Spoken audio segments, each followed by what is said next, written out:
Hi, I'm Dr. Gemma, and welcome back to Cognitive, the Knitting Psychology podcast. Cheerfully and somewhat irregularly in business since 2008. Segments today may include what's on my hooks, needles, and spindles, a strategy, something I really like, put a lid on it, oh shoot, and blather. So sit back, put your feet up, pick up your knitting, crocheting, spinning, weaving, or dyeing, or any other yarny thing you're doing, and get ready to enjoy. Hi, it's Dr. Gemma, and welcome back to episode 48 of Cognitive. Okay, first things first, I just realized I never posted the notes for 47 on Ravelry, so I will go over and try to remember to post them when I post these. In the meantime, welcome back. And in the warm thanks department, Turbo Gal and Prairie Poet, I really enjoyed both your posts, the comments on Ravelry to episode 46, for a number of reasons. First of all, I talk in these episodes a lot, like I'm kind of old, because I kind of am. I'm 61, and I keep talking about my age because I still can't believe it, because I was 48 when I started recording these, and I'm not really sure what happened all the years in between. And I'm sort of struck by how different my topics sound over 13 years of this. So I was grateful to the two of you for talking about your respective ages and how it's affecting you when you listen to these podcasts. I have this real problem with being 61. I can't figure out if I'm old or not. Like, I keep thinking, when am I supposed to be old? Like, is there this moment where you go, I'm too old for that? But I realize I am gradually letting go of the running, but I think that's more about the pandemic and getting sick last year, really quite sick when I look back on it now. At the time, I was just soldiering through. So I don't know if I'm done the running, but for heaven's sake, I'm climbing 30-foot walls several times a week. So I don't know. I'll figure this old thing out later. But I appreciate the kind comments about my rock climbing, because as I think I'll probably talk about later in this episode, I had a couple interesting experiences at the gym this week. And rock climbing, the interesting thing, of course, is it's really like any sport. It really heavily depends on what you think you're there to do. So when I began marathoning because I was in a running shoe store, and I wanted to run to get back to a good weight. And at the time, I believe I was about 35 or 36. And I felt so old to be a runner. And I was overweight. And I go into this store, and it's owned by a guy who once won a marathon in the 1970s in Colorado, and he never got over it. And he had his own running club out of his store. And they made all these sexist, offensive, dirty jokes about their running that always involved cheeky comments about women, all those adorable sexist, misogynist things that really make women want to participate in sports, huh? Anyway, so of course he did the ultimate. I said, I'm going to walk out in these shoes because they feel so good. He said, don't think just because you have running shoes, you're some kind of marathoner. Now, I think that was meant in a weirdly kind way, like be careful how much you run since you're starting out. But I looked at him and I thought, so help me God, I'm going to run a marathon. And I did. In fact, I ran 3. It took me about 6 or 7 years because I had a lot of weight to lose and a lot of discipline to learn, because up to that point, I had been a marathoner really off my own research, reading books like Jim Fixx's first book of running, which you guys won't remember. But there was really almost no internet to speak of. The running community was in Yahoo groups. I can't remember where actually it was, but it might have been Yahoo groups. That the internet as a training presence was not there. Now it's huge. There are apps for your phone to run. There are websites. And in those days, there were beginning to be websites, including Hal Higdon's, which is still running, God bless him. Anyway, so I went home and I got Hal Higdon's Couch to 5K program from his website, and I carried a stopwatch because there was no phone with a timer on it. There was nothing but going to a sporting goods store and buying a physical stopwatch. Mine was made of plastic, that they moved from heavy metal ones to lightweight plastic ones. It cost me like $10. Okay. So that's how I started running. And I was shocked because everybody wanted to tell me how I wasn't a runner. But I found out there was a hardcore community of people who were runners, and they were just like me. They were just saying, I'm doing this for my health. I'm not going to compete against anybody but myself. And as a group, we swelled the ranks of marathoners to huge numbers in the years that followed. Nobody talked to us. All the running magazines wrote articles about competitive runners and marathoners. We did not exist, and yet we were the bulk of runners in races. We were paying for races by our admission fees, and we were the pack. And when I ran my first marathon, which was in 2003, when I was 42, we were the people I ran with. That we watched the people who would win get escorted to the front of the pack by motorcycle escorts, but we were the real people. We were all running together. We were all doing like slow miles, and we kept each other going until I finished my first, and then my second a month later, and then my third a month after that. And then I retired from marathoning. That's what rock climbing is like. That I'm not climbing against any goal. I'm not trying to make it to the top, although that's nice when I do. My goal is I set a timer for 1 hour, and then I climb as many times as I can, as far up as I can go. I was just doing beginner trails, 5.5s. Now I'm doing 5.6s, and occasionally I try 5.7s, but I'm not strong enough to do what you need to do. In the 5.7s, you need to press your body against the wall hard and reach around corners at my gym.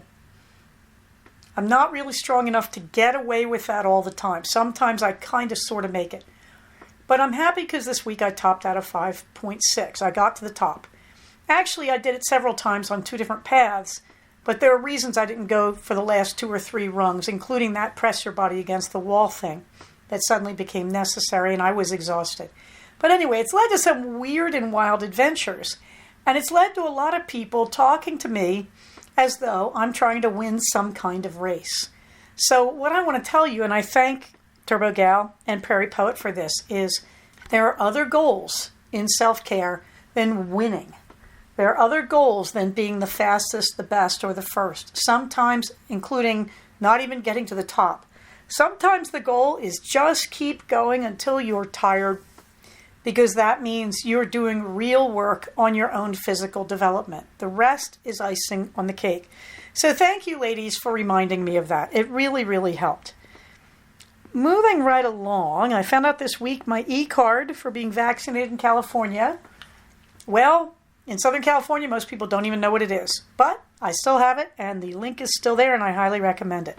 So let's move right back to the actual podcast and what's on my hooks and needles. Nothing finished, but I am making great progress on my first Halloween sock, the Franken sock. Now, let's be honest. This week was dominated, I say, by my hand-spun brick sweater, which now in my imagination has become the sweater I'm making so I can go to Mammoth, which I've never been to. It's about 4 hours drive north up the spectacular eastern side of the Sierra Nevada, which nobody ever sees unless you live over here, and is insanely beautiful, and which I drove by when I went to Yosemite in 2019. Mammoth is not quite as far up. It's probably about an hour's less drive, I believe, if I remember correctly. And I haven't been there, and I should have. And Mammoth is known for its skiing in the winter, and then it's just very picturesque and some good trails in the warmer weather. I want to get up there before the snow comes in, and I need a sweater to do it. So the hand-spun brick is becoming the Mammoth hand-spun brick. This is also true because the thing is heavy because it's a silk blend. And the silk is definitely making it weightier than my original brick in Malabrigo. So I am making plans to go to Mammoth and just go up there and spend a few days. I don't care how I do it. I'm still trying to figure out how that will happen. I have to believe I'll have good enough internet because I might end up seeing patients up there, especially if it snows and my tires are not ready to plow through that. But I am thinking that this is the sweater I want to wear when I visit Mammoth in the autumn for the first time. So on that sweater, I'm now up to the final ribbing of the body. I did the ribbing at the neck in the very beginning to make sure I didn't run out of that beautiful red yak merino silk yarn. And I have finished the sleeves this week, which was epic. I really used up the alpaca beautifully. I have just a little tiny bit of it left. Then I went on to the gray silk BFL. I keep calling it a silk merino, but it's actually a silk BFL, I believe. And I got both sleeves done.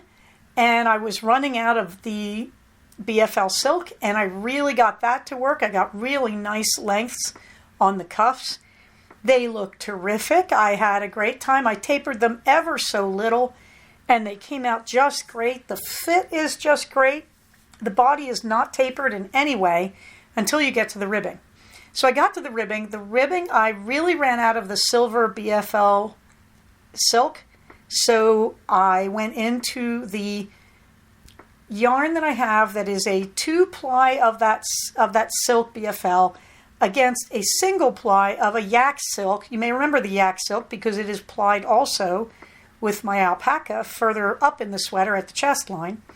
It's that same gradient yak silk, and it is the darker end of that gradient plied against the silver. I was really worried when I held the yarns up. I thought, that doesn't quite look like it goes. Oh, yes, it does. Now, it's a gradient in that single ply, and it's very dark brownish with a hint of red down into the same red as the top color in the sweater. So you know what I did. I started with that end of the gradient. I started with the very red end. Will I get to the brownish silk against the 2-ply of the silver? I doubt it. That's great. I'm going to take all the leftovers from this and make a bang-up beautiful cowl to go with it, or maybe a hat. I don't know. But anyway, it looks so good. And you know, the other thing is this final yarn is actually considerably thinner than the other yarns. However, I'm now on size 7 needles, and it's working out just great. And the coloring hides this pretty well. When you look at the color of it, you don't look at it and go, wow, that yarn is a lot thinner than the yarns above it. This has just worked out. This has just been one of those really serendipitous knits, and it's working beautifully. And I still have about 20 rows of this to go. In the meantime, because it's heavy, and by the way, let me tell you the fun of, I have this huge knitting bag that I basically blackmailed poor Tally of Tally's Bags, who used to come and sell at my cognitive fiber retreats. I just tormented and punished her till she sold me this bag because she'd made it for herself. It's so wonderful. It's Van Gogh's Starry Night, except that it's got TARDISes from Doctor Who mixed in. It's a huge bag. It's the perfect bag for the sweaters I make because you can fit all the yarn in the sweater and the needles and everything you could possibly need in this wonderful huge bag.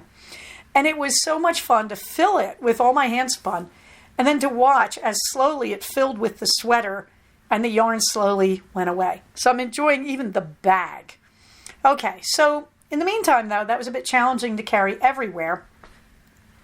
So I've been carrying around smaller projects, including the Franken socks. So the first Franken socks, I am on the foot, the instep, and I'm probably about 2 to 3 inches into it. It's going to be 5 3/4. Then I will stop and add a heel. I am loving this yarn. It totally clashes with all the other yarn, but again, because there's so much clash, it actually coordinates.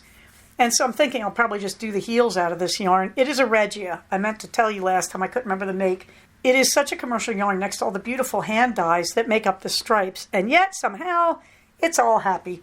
So I'm thinking the Regia is good, tough stuff, so that may be the heels as well.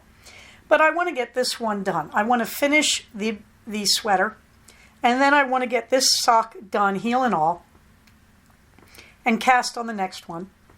And then I also want to finish Twin Faces vest, which you'll see I'm still rejoicing that I have it at home. But I'm not touching that thing till I'm done my own sweater because she made me wait so long for it. that I finally started my own sweater. And so that's her penalty. And then after I do hers, I need to catch up the temperature blanket somehow in the middle of all this, which I started today, and that felt wonderful because I'm way behind on it. Right now I'm on the 16th of September, and I love it, and I want to catch it up. I'm carefully tracking the temperature so I can, and I'm running out of caution yarn, which appalls me, but I'm using so much. That's 4 temperatures in the 80s. Caution and Canary, which is the 70s, are the 2 yarns I'm really, really depending on now. So I want to do that, and I want to start Twin Faces brick in the beautiful Malabrigo Rios Red. It's Cerezo, I think it's called. So I have a whole lot of projects backed up here, and I'm waiting. I ordered, I can't remember, a Dyer's mystery bundle that was on sale that was 1 skein of DK weight yarn. Why, you ask? Because I have all this beautiful DK from Sea Change Fibers that was gifted to me by Jasmine Knitmore. Thank you so much. And I bought this beautiful, I think it's called Mixed Berries colorway in DK in Polworth Silk from Lisa Souza to blend with it. And then I saw this person saying, here's a really low price on this really cool surprise kit. And I said, I got a lot of that Sea Change in the beautiful colorway. I think it's Birch. I got a lot of this. I can make 2 DK weight crop sweaters using the yarn from Lisa Souza and then this surprise yarn, if I think it's a good blend with this pinkish silver gray. So all sorts of silly sweater plans. I'm very, very exciting. What I'm really telling you, this winter's knitting is taking shape. Oh yeah, the wild lettuce shawl sitting on my desk tragically. Somewhere in there I will get it done. What am I currently wearing, you ask? I put on my first pair of hand-knitted socks. They were in a Serenity sock colorway from Joanne. I bought them at Joann's Fibers. They're really cheap, and I'd already repaired one of the heels. I've had these things since 2018. I looked them up, and I wore them happily and got a big hole in the same heel that I'd repaired. Looked at them and said, 3-year-old socks, in the immortal words of the yarn harlot, oh darn.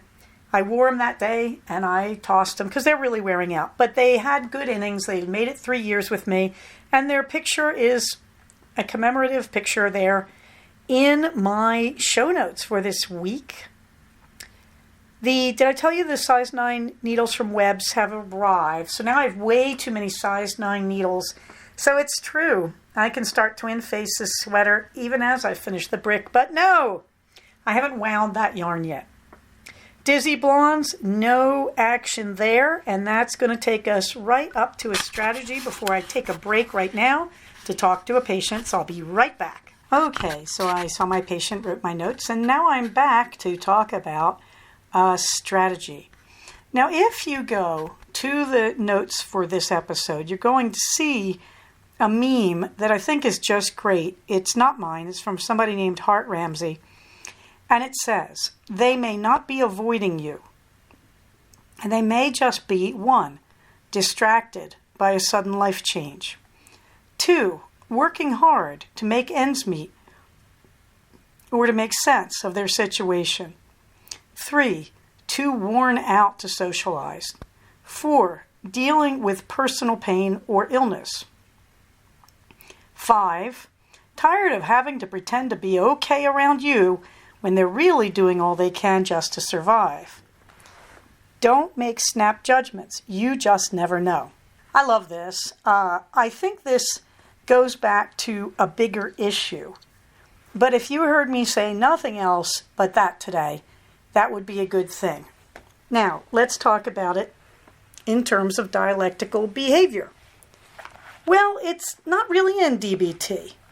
That DBT would look at it slightly differently. You try to contact somebody, they don't answer your text, or you're not trying to contact them, but it's your birthday, they forgot your birthday, whatever. Okay, in DBT we would say this is a painful thought, and you can't solve this because you don't know the answer. So the first thing DBT would tell you is radical acceptance. You don't actually know what's going on. You're drawing conclusions hastily. You actually don't know. So radical acceptance, they should have contacted you, they didn't. That causes you pain, that's not fair. It's a problem, but it's not a problem that you can solve. So why don't you instead distract yourself, try to make yourself feel better? The problem is outside you. This friend isn't attending to you when they should. So make yourself feel better. When you feel well enough, then you can work on problem solving. Okay, that's DBT. This is more of the problem solving phase, but it's just good, hardcore common sense. And so I want to look at it more from the perspective of a friend doesn't pay attention to you. Here are the reasons why they may not do it. And so instead, I'm saying, why does it hurt you so much? A patient brought this to my attention this week in a very real form, and I had to really stop and say, why does this hurt you if you think your friend is not paying attention to you? Why are you suffering so much? And that sounds odd, but the answer is healthy people don't suffer. When their friends don't pay attention to them, they say, okay, maybe they're busy. They come up with a nice excuse. They always assume the best. And this takes me to Dale Carnegie's book, written in, I think, in the 1920s, called How to Win Friends and Influence People. And this is one of Dale Carnegie's points back in the 1920s, where he says, always assume the best. And that's the strategy I would want you to get. And here's why I want you to get it. Because the hidden question is, are you being unusually sensitive or too sensitive for the situation? In other words, if you have friends, you trust your friends. So if your friend doesn't answer you, you trust your friend. I mean, that's what healthy people do. They trust their friends. So they just assume the friend has a good reason. Now, maybe it's not the greatest reason. Maybe the friend meant to call you and they just forgot. I mean, all sorts of dumb things happen. But behind all of this is assuming the best, trusting your friends, believing in them. Until they let you down, until they show they don't want to be your friend, you believe in your friends. Oh, but Gemma, how naive. Don't you get hurt a lot? Well, yes and no. I'm very hurt if I don't trust my friends. So I'm already hurt. So my friend doesn't answer my text and I'm hurt. So you're asking me, let me get this straight. You're saying, Gemma, if you trust your friends and they let you down, aren't you hurt? Well, if I don't trust my friends, I'm hurt all the time. But if I trust my friends and they don't answer me, I'm not hurt because I trust my friends. So if you look at it that way, when you don't trust your friends, every time the friend doesn't live up to your expectation, and you may be making a mistake, they may not even have gotten your message, something like that. Every time the friend doesn't live up to your expectations, when you don't trust them, you're hurt. When you do trust them, the only time you're hurt is when they actually intend to hurt you. So how many times will that be from a good friend? Probably almost never. Okay, so the answer is I'm going to get hurt a lot more when I don't trust my friends than when I do. So you could say, well then, Gemma, your strategy is trust your friends. But no, my strategy is to ask yourself, why do I get so hurt? Now here's the answer. And that's what I'm really talking about, is hypersensitivity. Let's do the simple math, shall we? Humans are on a continuum of behaviors. So one of the continua is sensitivity. And it's only logical, right? That if you chart everybody's sensitivity, 50% of us will be normal or below, 50% of us will be normal or above, right? Right. So I just told you half the human population is emotionally hypersensitive. So first of all, if you are emotionally hypersensitive, congratulations, you and the other half of the human population are emotionally hypersensitive. What does that really mean? Well, it means half the world doesn't understand you. The people who are not emotionally hypersensitive are kind of puzzled by your behavior.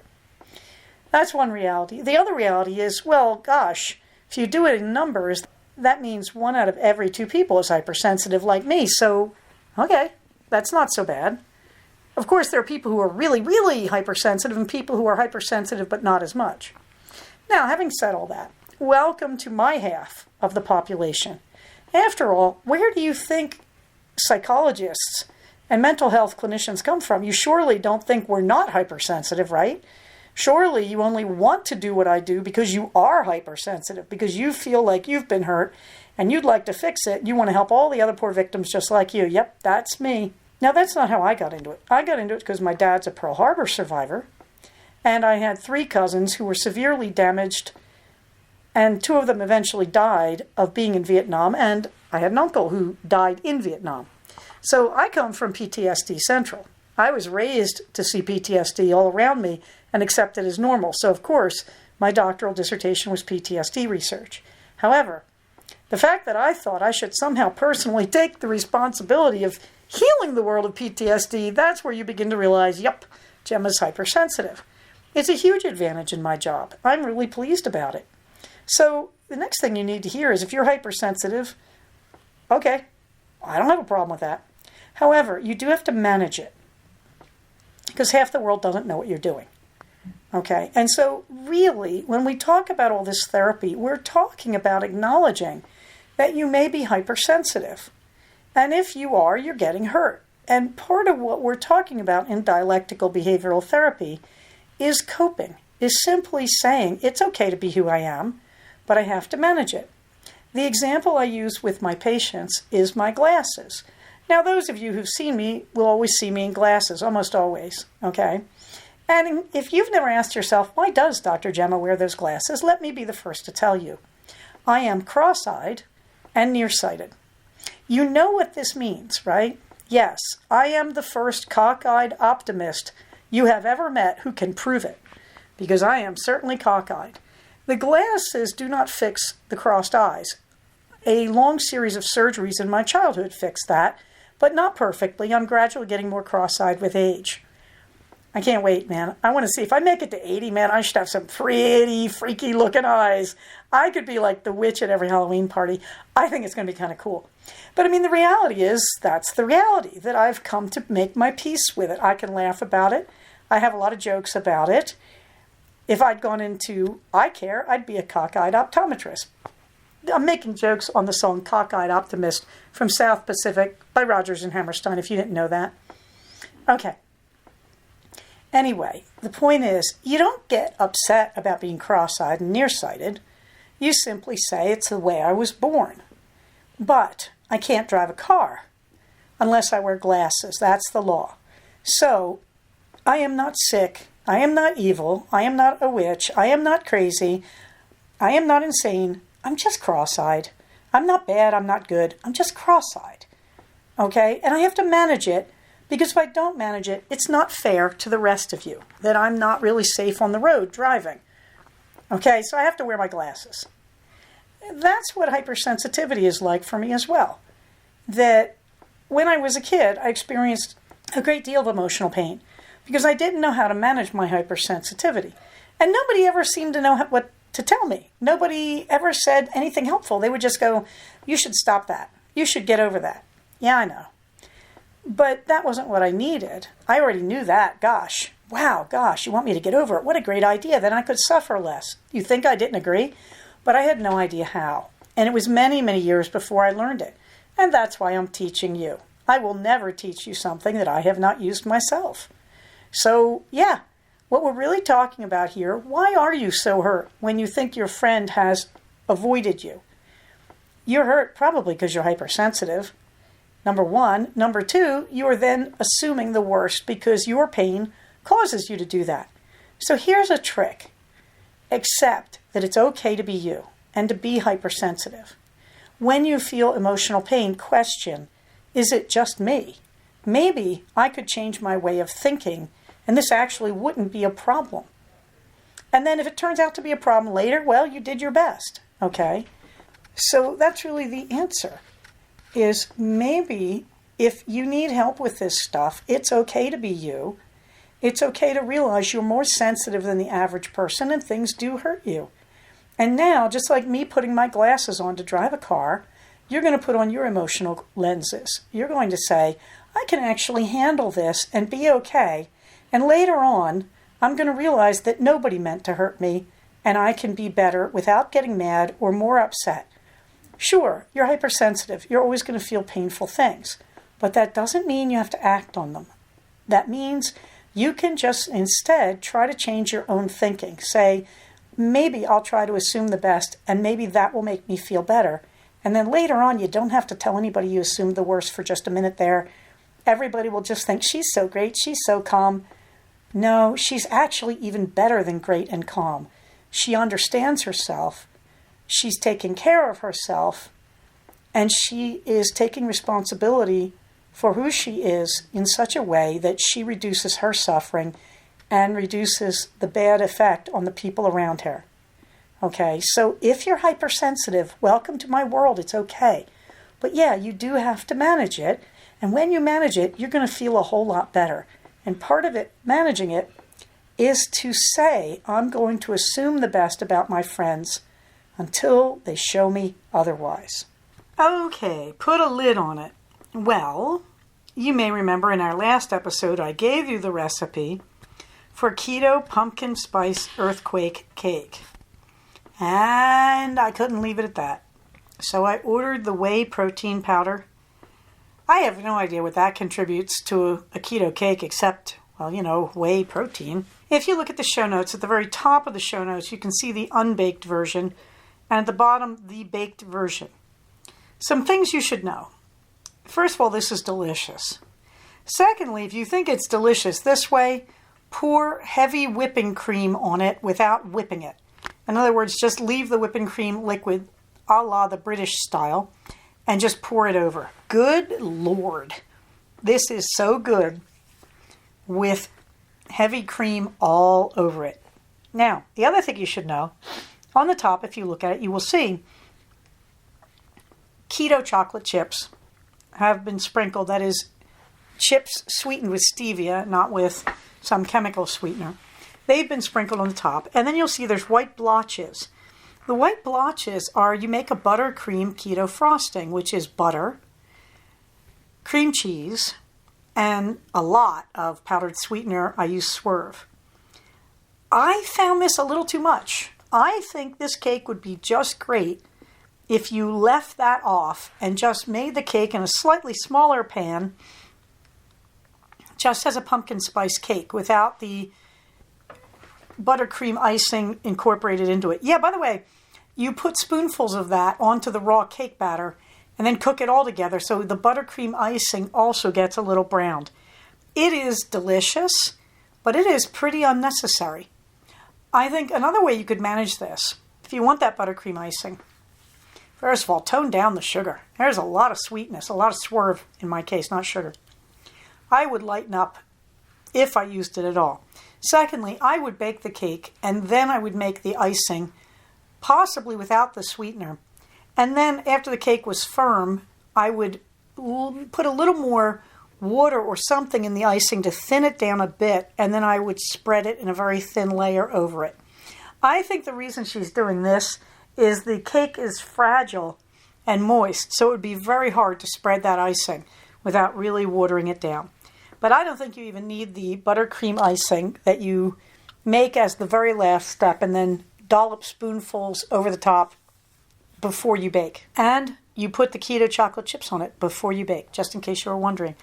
And they melt. And it's a great cake, but there's a lot of ways you can improvise on it, and it's still going to be wonderful. But I wanted you to know that I made it. I also added an image of a keto cheesecake with a red berry ganache on the top of it. This is from LCHF_Italian. I would not eat this. Too much carb. Way too much carb because of that fruit icing. However, if you want to see it, it's there. I don't know if you can read that or not. Okay, let's move on to our shoot. I did not ride my fit desk this week, but I did go climbing twice. Only twice, and very little fit desk because we had a few complications this week that I will get to in the blather.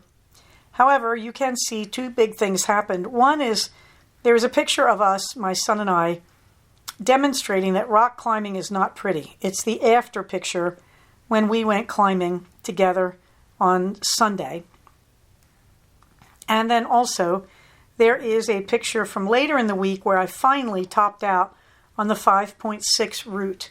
And it's one of these things I had to learn, that every time I come close to topping out on a harder route for me, it's because I do it as the first thing when I get into the gym. However, this week we had been out of the gym for a whole week. I'll explain why in a minute. And when I went into the gym the first time, I went into panic. I was really surprised. I was just panicky. And so I couldn't get anything to work, but I kept gamely climbing because the only way to handle that kind of anxiety and fear, is to just keep trying, to just exposure therapy, just keep doing it until you finally achieve it. So the second time we went this week, I had a much better time. I threw myself at the blue rocks that are a 5.6 trail over on, I think, the 5 rope. And I just threw myself on it, and I did not think about it. The challenge of this was not a hard climb, but usually they set you little problems that you're supposed to solve. The problems on this were right above the ground, when you were really close to the ground. You had to make yourself swing over a bit of a distance to your left. It was not hard, but they want you to get used to the idea that your body swings out a little bit from the wall. You have to get used to that feeling, which is a little creepy. So that was part of it, was letting myself swing out to do this one. Then I got really close to the top earlier, over a week ago, and I realized the top goes around a corner and a ret, and it freaked me out. Like I said, I can't do that. I can't do those last few handholds where you go around that corner with your hands. I can't do that. And this time I looked at it and said, I can. Looking at it from the ground, it's really not that bad. When you're up there, it's a sort of spatial distortion perception thing. And I just am going to look at it and say, I actually can do that. I'm going to do it right here from the ground. And when I get up there, I'm going to remember what it was like on the ground. And I did it that way. And I just went around the corner with the top half of my body. The bottom half did not go around the corner. And then the top half came back. And it's a little mind-bending to do that the first time, but it's actually not hard at all. So that was really good. So I topped that on the 5.6, and I'm very happy. But let's move on to the fluffy books. Well, it was quite a week. I finished The Royal Secret by Anthony Taylor. Ooh, this one. Ooh. This drags. Poor Kat, our heroine, goes to France. She goes to the Royal Palace in London, then in France. And you're like, please, Lord, let something happen. But when it starts to happen, it really starts to happen. So all I can say is you sort of drag around a bit. And again, I think he sacrifices Kat's integrity a little bit and makes her a little bit hard to take. And then at the end, there's kind of the payoff you've been waiting for a while. And I don't know. Let's just say this may be one of the worst written sex scenes I've ever read. And I don't particularly enjoy sex scenes in novels, but this was sort of like, I have no idea. I'm a man writing a woman having sex, and I have no idea what that's like. And rather than do any research whatsoever, I'll just write this really boring, silly scene. But anyway, the ending is somewhat satisfying. It's, you really can tell when you read this, it's the fourth book in a 3-book series, that the first 3 books hang together really well and come together really well at the end of the 3rd book. And this feels like, okay, I'm trying to restart it, so I'm struggling to recreate the tension between the protagonists. Nonetheless, I will read any sequels to it. I think he set up Kat Hixby as a very interesting character, as an independent businesswoman and a female architect in the mid-17th century. And yes, that was possible. That there were certainly women in the Middle Ages and in the Renaissance, although they're more hidden in the Renaissance and in the 17th century, doing this kind of thing. So it's very interesting. And watching him try to write a female protagonist, Kat Hixby, who has to navigate the misogyny and sexism, is very, very interesting. And, it's a challenge for a male author to write a believable female character. It's even more challenging to write a traumatized, abused female character and then to watch her go through experiences of misogyny. It's interesting that Taylor wants to write this character. Let's just put it that way. Would I recommend it? I would. I like the Marwood and Hauksbee series. I think it's a very interesting attempt. I also finished Lindsay Davis' wonderful book, Comedy of Terrors. This is, I think, number 9 in the Flavia Albia series.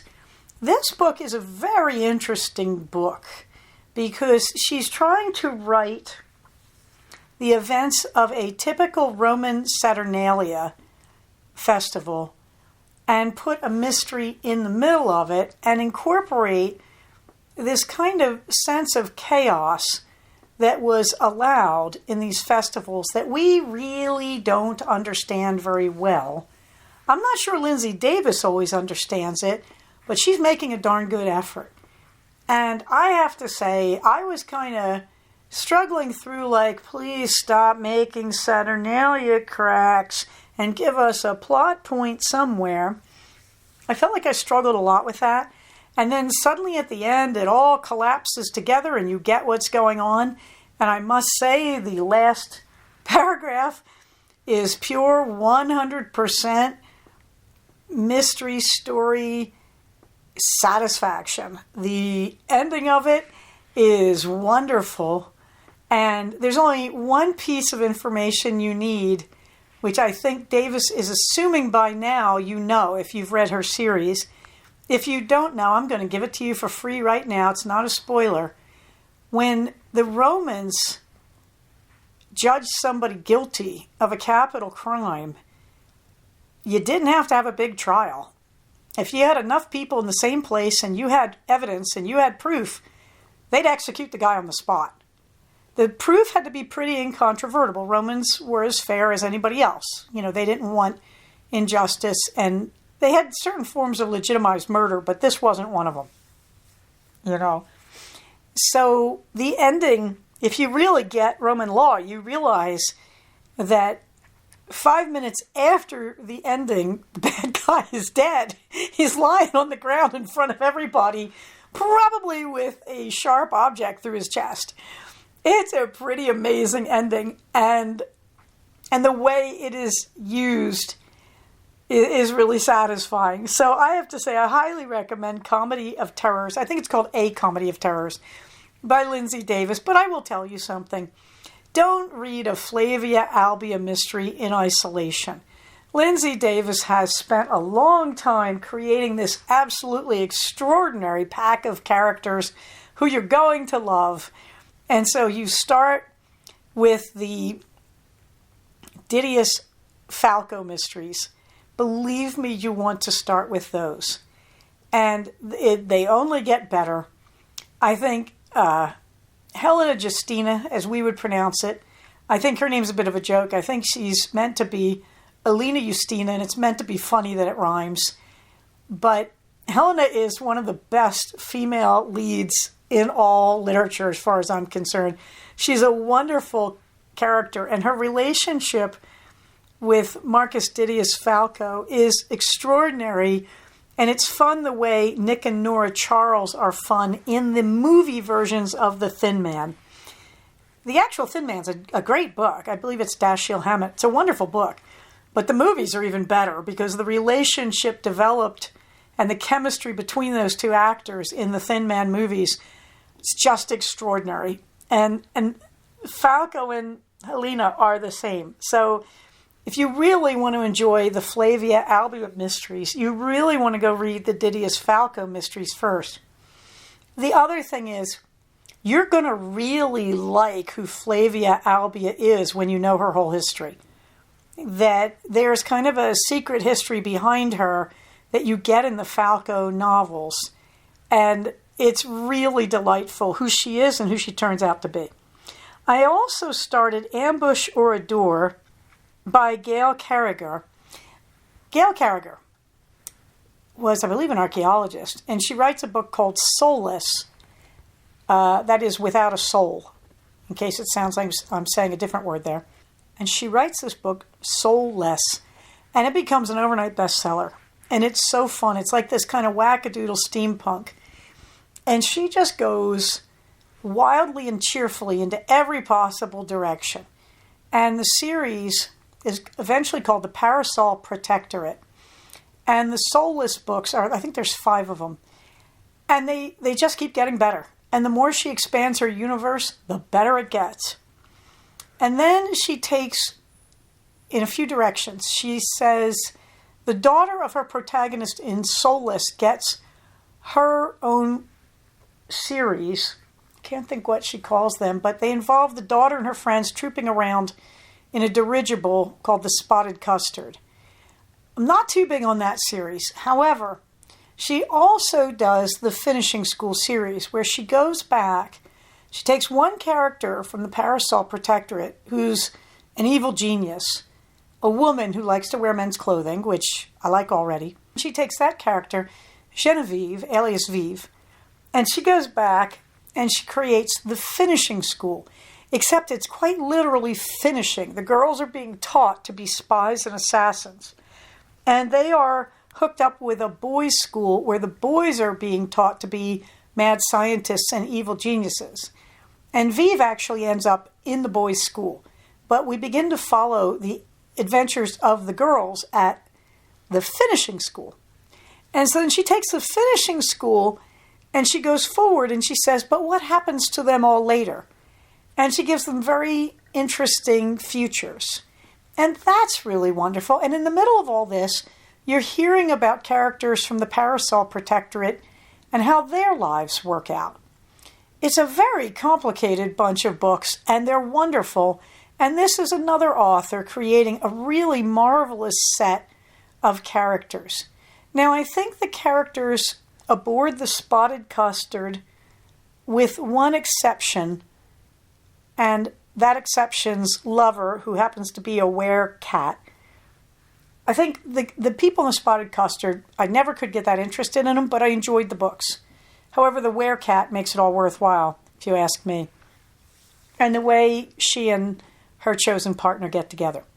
But again, like the Lindsay Davis books, Gail Carriger has created this enormous family of fun and clever, charismatic, witty, interesting characters. Even the characters you think are duds turn out to be wonderful.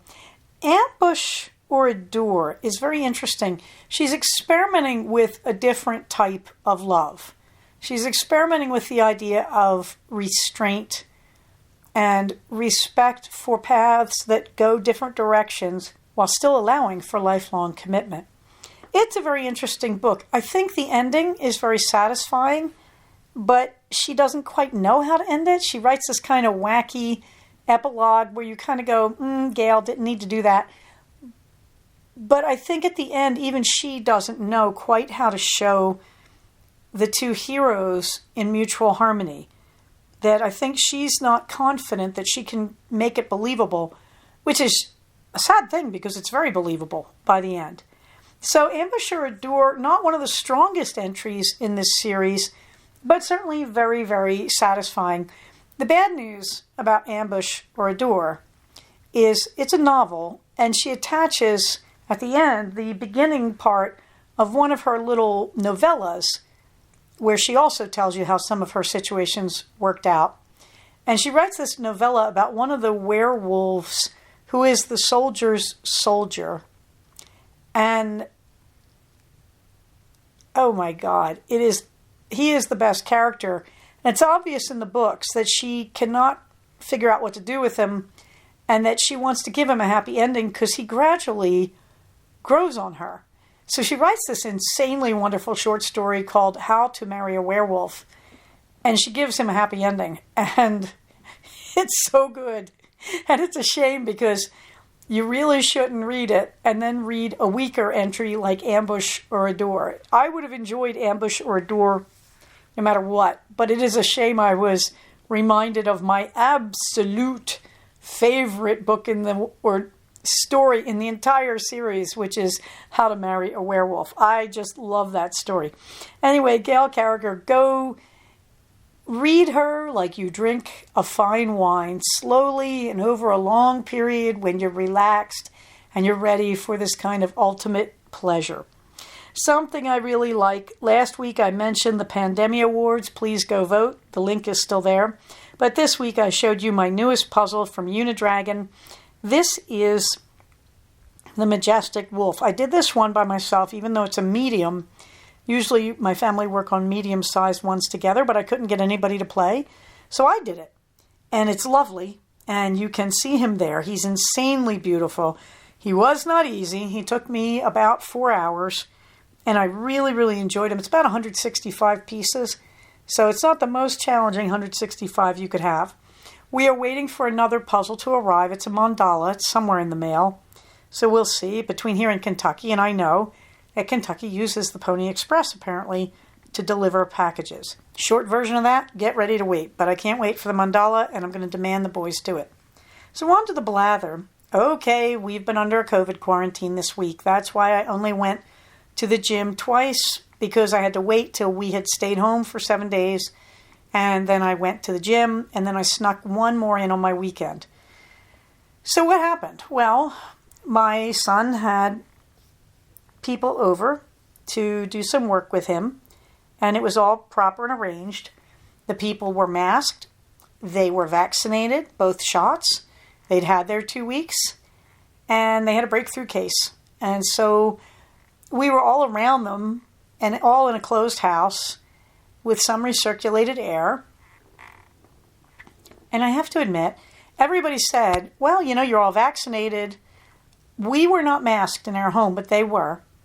But we were told, well, they were masked, they were vaxxed, you're all safe, you don't have to quarantine. And we all sort of looked at each other and said, let's. Now, my son, we called his school. Their policy is he couldn't come to school online. But when we called the school, they said, no, he's vaccinated, his classmates are vaccinated. So, he went to school, everybody's fine. We told them, they weren't worried about it, nobody got it. He didn't get it, we didn't get it. For my part, my husband did his best to stay home as much as possible, like the old days of the quarantine before the vaccines. And again, I felt like if I am in any way carrying it, and I go to the gym and climb rocks, if there's one place you could really, really transmit it, it's having it on your hands and grabbing those rocks. Now, of course, I'm washing my hands and disinfecting them before I go in, and I think most of us do. But, there are little kids at that gym, you never know. So I just said, I can't do this in good conscience. I was in my driveway on the way to the gym when I found out, and I pulled back in my driveway, and I went home and said, I just can't live with myself if I give somebody COVID, however accidentally, however unlikely. So we were all vaxxed. We had no problems.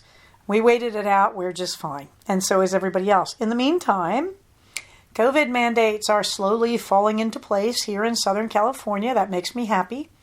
Universal Studios after October 7th, and that would be tomorrow. I am recording on Wednesday, October 6th. Universal Studios is saying you have to show proof of vaccination or proof of a negative test within, I forget how recently. I've got the announcement in my notes.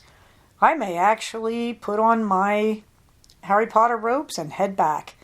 It's been over a year. I've still got a pass. They keep telling me my pass is running out, which is kind of strange because it's on a monthly renewal. And I thought, I have really missed it. However, since I've gone keto, it's a little more challenging. There's not all the nifty treats I used to like to snack on at Universal. But I can still have the salad in the little inn in Hogwarts. 3 Broomsticks, I believe they call it. And I can't drink butterbeer. It's just a sugar ramen nightmare. But, I can buy bottled water and I can enjoy walking around dressed as a witch. What can I say? It's Halloween. Now is the time. In the meantime, I started working on an embroidery project. What does that actually mean? It means I found a beautiful thing. The shirt for my Sunny Bank group this year is beautifully designed, and the main design is too complicated to explain, but it's very interesting if you're one of us. However, as little side designs, the wonderful artist Kathy George drew these collies in Celtic knotwork, and they're magnificent. And she drew one facing right and one facing left. Otherwise, they are the position called couchant in heraldry, and they're looking over their shoulders. And I thought, I need to copy these. I need to render them as a drawing on linen, and I need to embroider them First I was going to do black work, but then I thought they're collies. What would look really great is a variegated embroidery floss that is different shades of gold and brown, and for the neck, cream and gray. And so I'm looking for the embroidery flosses. DMC, which is the traditional embroidery floss manufacturer, probably have some good colors for this. I need to go over and see, because DMC used to be all solids, but now they make a lot of really intriguing variegateds. So I need to go over to Joann Fabrics and look at some of their variegateds. I know the color I want. I looked at various other people who dye and couldn't quite find the colors I want. But that's not the challenge. The first challenge is to get this thing copied onto a beautiful linen that I can embroider on. And it really depends on the floss colors I get, what color linen I want. I mean, pure white would work, but with the white neck of the collie, I don't think pure white is the best choice. I think a lighter tan might be the color that maxes this out, or else something totally in contrast, like a soft green or a woodland green. Now, it's on, the original shirt is a dark forest green, and that could work, but I want to see. So there's a lot more work to do on this, but I show a picture of the collie that's looking to our left so you can see what it looks like. And the first thing is to get it blown up large enough, rendered in black and white, and currently the collie comes out white and the background comes out black. So I have to see if somebody can negative that. I'm pretty sure you can do that in Adobe, in one of the Adobe programs, not PageMaker. Anyway, I want to fool around. I might be able to do it in Photoshop, actually. I want to fool around with that. So I might have to go over to Kinko's, which is now FedEx, and experiment on their computers. But I have rendered 2 pictures, and one of them is there. Also, I've managed to render it as a PDF with a black background and a white collie, and I might be able to copy that, scan that in, put it in Photoshop and reverse it, and I need to enlarge it. So that's a long-term gradual project. And my week has been so trivial that I'm down to celebrating Harry Potter Wizards Unite. I did reach the elusive level 55, for which they give you pathetic rewards, as they always do in this game. But you can only go up to 60, and that'll take me, another 2 years to get to 60. But it's okay. The game is loaded with bugs. An open letter was sent to the designers, Niantic, the people who make Pokemon, who clearly don't put any time into this. They put it all into Pokemon. They wrote back this week saying they're going to fix their bugs. Yeah, sure. Finally, Minerva gets the last word. If you look, I'm sitting on our couch in the living room, and there's a window ledge behind the couch, and there is Minerva sitting on the window ledge. My husband is outside the window talking to her, and she's talking back. He did not realize it, but she was having a whole discussion with him out there. I thought it was kind of a nice moment, all 3 of us together grinning, except you just see the back of Minerva's head, because I think people don't realize how much cats communicate. But cats, as full-time dedicated carnivores and hunters, communicate very silently compared to most domesticated animals. Llamas are like a close second, to be honest. Llamas do their noise when they're unhappy, but otherwise you don't hear much from the llamas. Before they spit, also you hear, which is them warning you they're about to spit, giving you one last chance. But apart from the llamas, cats are extremely quiet animals. And one of the interesting things is, number one, they do use a lot of body language. Cats will look at you and slowly close their eyes to say they love you. That relaxed, narrow eyes in cats, in any hunter, are a sign that they're not hunting. It's a sign that they're just being sociable. So you can do the same thing back. You look at your cat and you very slowly close your eyes, and then you open them only slightly. First time I did that to Minerva, she nearly had heart failure. She clearly communicated, oh my God, it's talking to me. So, the communication is very subtle. Minerva lashes her tail when she's angry. She lets you know in no uncertain terms. She head bonks when she wants to show affection. When I want to show affection, I come up to her very slowly and I'll say the word head bonk to make sure she doesn't take a swipe at me, and I'll slowly lower my head and gently touch the top of her head.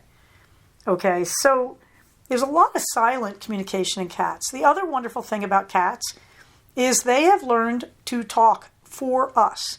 Cats don't normally vocalize to each other except in a very few rare situations. They will vocalize to kittens.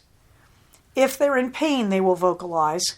And if they are worried about another cat, they will walk up to the other cat, they may chirp, and they will purr, because cats purr at the frequency that helps bones to knit. So when one cat thinks another cat is injured, it will lay against the injured cat and purr, because it's trying to heal it. Yes, I know, and that's wonderful. Yes, you're not imagining it. That's wonderful. And it's really a window into how we don't communicate with other animals as though they're competent beings. We always treat them as these idiot, inferior beings. And I swear we're paying for that with our destruction of the environment and the climate. Just saying. Or if you're Douglas Adams, so long and thanks for all the fish. When the dolphins leave, those are their last words to humanity as they return to the beautiful planet they came from to try to help us. At any rate, go read the Douglas Adams books. Hitchhiker's Guide to the Galaxy, that's all I can tell you. At any rate, cats, one of the few instances where they vocalize is to humans. And what they do, they've developed a language for us, and they use their typical vocalizations for kittens they use to us. So that's right, when your cat is chirping and talking and meowing to you, basically your cat is saying, "Hello, stupid kitten. You've never learned to speak proper feline, so I'm just going to talk to you like the helpless moronic infant you are." And we love them for it. So there is Minerva chirping and communicating with my husband, and I'm smirking in the background because it just makes me happy.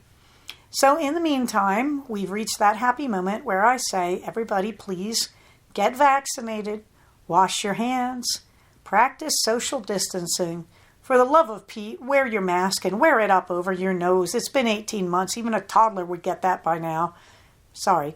Wear your mask up over your nose where it belongs. So most of all, I want you to stay safe, take care of each other now more than ever, so that I can talk to you soon. Bye-bye. So we have come to the end of another episode of Cognitive. Please do not use this podcast to diagnose yourself. If you think you are having a mental health problem, please contact a licensed mental health professional. Show notes for these episodes can be found at cognitivepodcast, all one word, .blogspot.com. Episodes can be found at iTunes under the name Cognitive Podcast, but also can be found posted next to the show notes on the Blogspot page.